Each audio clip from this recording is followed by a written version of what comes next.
So before I took my trip to Yosemite, I started looking up some double exposures that I could potentially do while there, but instead I was able to come up with an idea for one of my composites.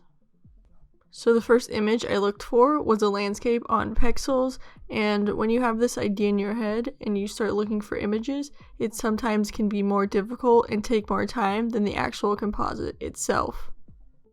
And that is what happened on this composite. So after I had a few options for my landscape, I started looking for the woman that I was going to use, and I did have to compromise on the pose that I wanted because it is rare to find images exactly how you want them. So if you do want certain poses of people, I would just recommend shooting them yourselves and saving a ton of hassle. Then for the skyline, at first I just had a broad search but couldn't find the one that I liked, but then I decided to just use one of New York with the Empire State Building in the center to balance out my image. And finally, the last image I needed were water drops with ripples in them, and that actually turned out being the easiest image to find out of all of them, which was kind of interesting.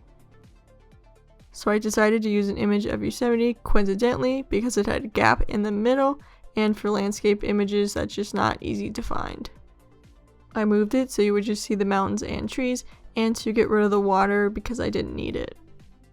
Next I got my New York skyline, which would also be a background image, and turned it so it was upside down compared to the mountains. Then I started blending the images together with the layer mask and the brush tool so they would look like they blended together. After that, I cut out the woman that I ended up choosing and placed her between the mountains perfectly centered under the Empire State Building.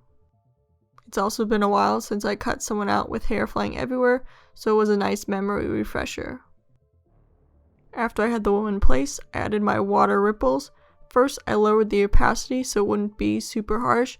Then, again like I did with the background, I used a layer mask and different opacity brushes to blend the ripples to fit with the mountains and skyline. This is what took the longest on the image because I didn't want to rush it and I wanted it to be as realistic as possible, so more often I was using a low opacity brush to blend everything together, which is why it took so long. I did also end up flipping the woman horizontally because I didn't like how the mountain on the left was directly behind her and taking away some of the focus on her. Then I color corrected and fixed the highlights and shadows so she would match the Yosemite image. Then after that, I ran my frequency separation action to remove some buildings from the skyline and to clean up the image. Next, I added some LUTs to the image to bring out the colors and blend everything together more. Then I slightly changed the color of the dress to match the color of the sun hitting the building in the skyline to make it feel like she was trying to get back to the city. Then the last thing I did was add some water drops from the ripples that looked like they were falling on the woman's hand. And here is the final result. So I am happy with the end result. This wasn't that difficult of an image, it really was just finding the images themselves and then blending everything together that took the most time.